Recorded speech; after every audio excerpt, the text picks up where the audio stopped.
Greetings, everyone. This is Rock and Roll Spot Convention with the weekly comic book run. We are making our way through this week's DC Hall. So let's continue with Challengers of the Unknown, number 5. Where we left off, the Challengers, the the, Challengers Command team, were pretty much all infected with Omega Energy, with the exception of Rocky Davis. So the issue opens aboard the Watchtower. And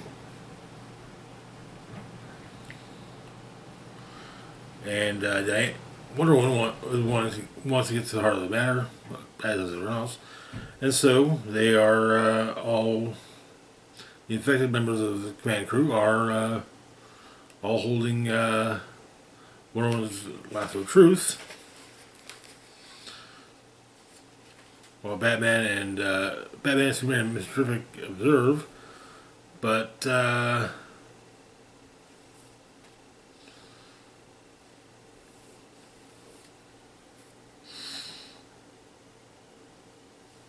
they all say their Omega is dying. Omega is death. Omega must not die. Death is everything. Death is absolute. And Wonder Woman says that they're flooded with Omega energy, Omega and Darkseid's power.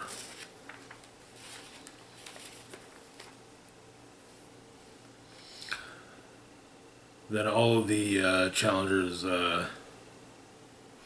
unit members also begin to exhibit signs of similar behavior as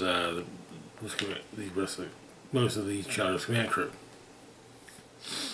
But Dr. Midnight suggests that the Challengers command crew be placed in medically induced comas until they find a cure. If you call it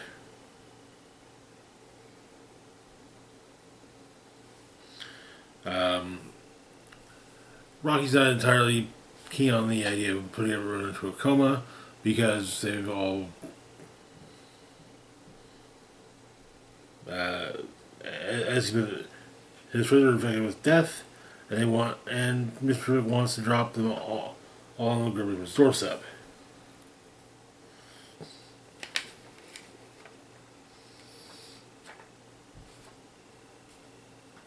At the moment, though, they're not locked out.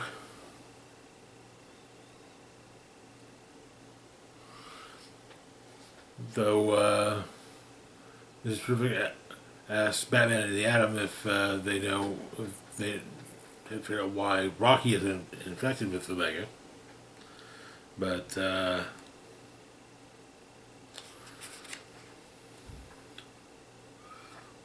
Rocky tries to mess with the Watchtower, but and he gets knocked out by Wonder Woman.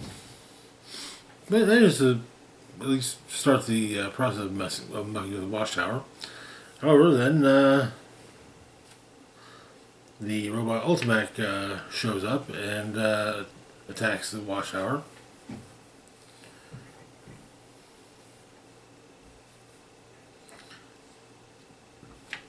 And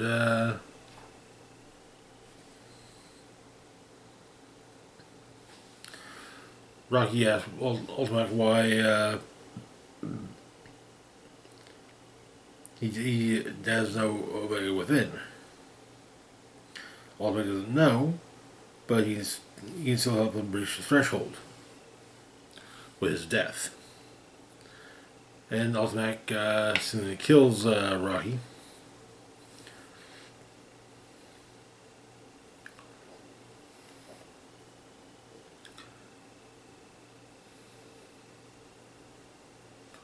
And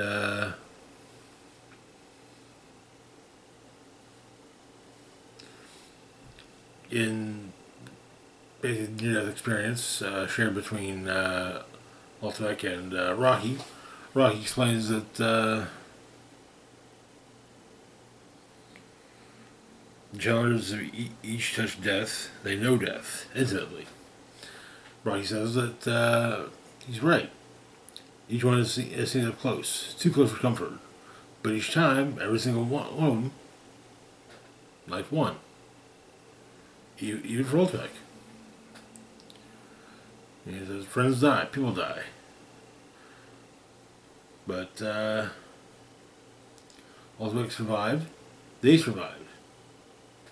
But Ultimec, not Ultimec. They live on. Why? And is not serve death, or be it service, or be service of this life they've been given. But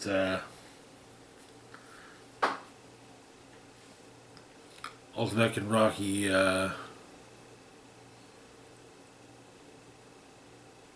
leave the watchtower by a hull breach. It gets sealed, but the Challenger's command crew have no are not there's no trace of Omega on the watchtower or on any of the Challengers. And Batman says it's dissipated throughout the entire universe. Only echoes, whispers. Dying gasp of death, so to speak, as Superman puts it.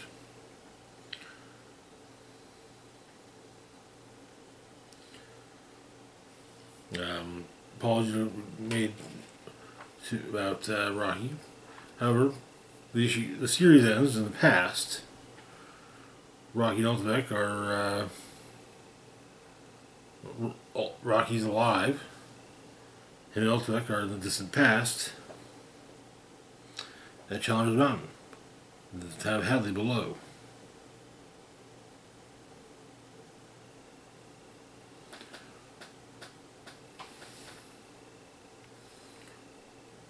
Rocky doesn't know how, but they're in the past. Interesting mini.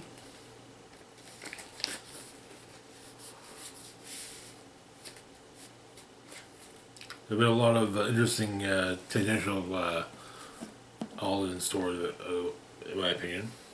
Moving on to our next book, we've got Batman Superman World's Finest number 38. Kicking off the crossover with Justice League Limited. We Are Yesterday. So, the issue opens in the skies above Africa, the Congo Basin. Hal Jordan is flying an experimental plane for Wayne Enterprises. In Gotham, Bruce Wayne is observing the test flight with a reporter from the Daily Planet joining him to take notes about the whole thing.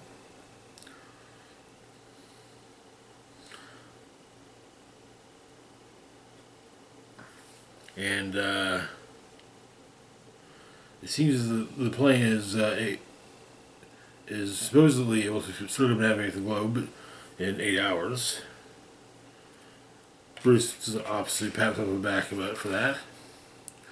And Clark says he's surprised that Hal was the pilot chosen. That Bruce says, well, if the plane crashes, Hal will do the Green Lantern thing. But apparently Batman doesn't stick around after league meetings. Also, that Hal Jordan doesn't wear his Green Lantern ring when he's flying. Takes the thrill away. But the plane crashes and Hal ejects and then vanishes.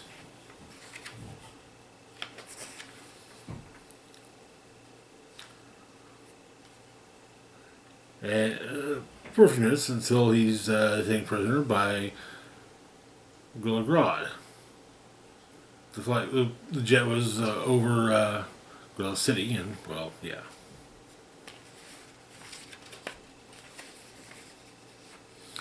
But Flash and Superman run to Gorilla City, and well, Flash runs, Superman flies. Batman flies as well as the jet, and apparently the Gorilla City cloaking field has been solidified. So Flash vibrates them into Gorilla City. They deal with with Grodd's loyalists while Batman makes his way to the prison.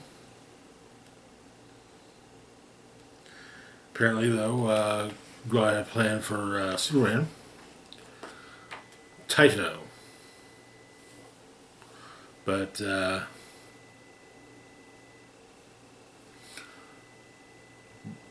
Barry finds Grodd's lab and discovers Grodd a force field, and seemingly, probably seems like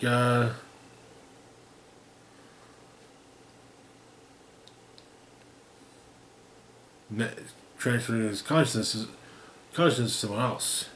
Batman realizes this, and well, it's Superman. Grodd's stoked about being in the driver's seat of Superman and causing chaos.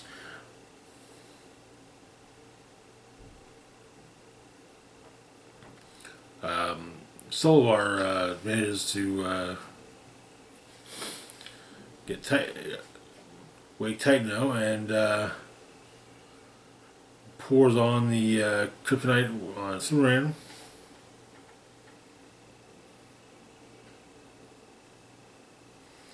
And Grodd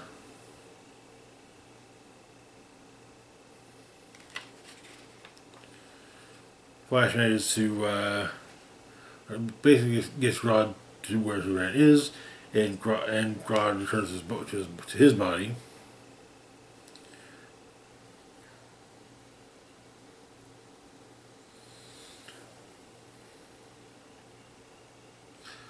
Then Superman smacks Grodd a bit after Grodd attacks Flash, and it seems that all's well as well. However, in Grodd's cell, eerie voice saying, "I remember this day." The eerie voice comes from Grodd from the future.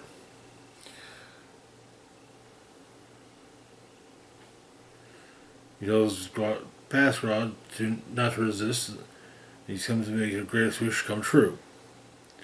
To chart a course through a world awash with rivers of human blood and littered with human bones, where Gorilla Grodd reigns supreme, until the end of time.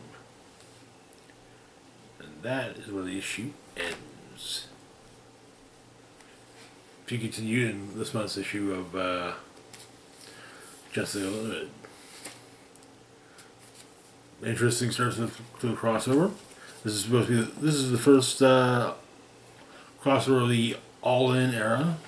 So, but anyways, that's gonna do it for now. As always, feel free to like, share, and subscribe. Links to my Facebook, Blue Sky, Instagram, Mastodon, Twitter, and Patreon, and PayPal can be found in the description box down below. This is Rock Box signing off saying, live long and rock hard.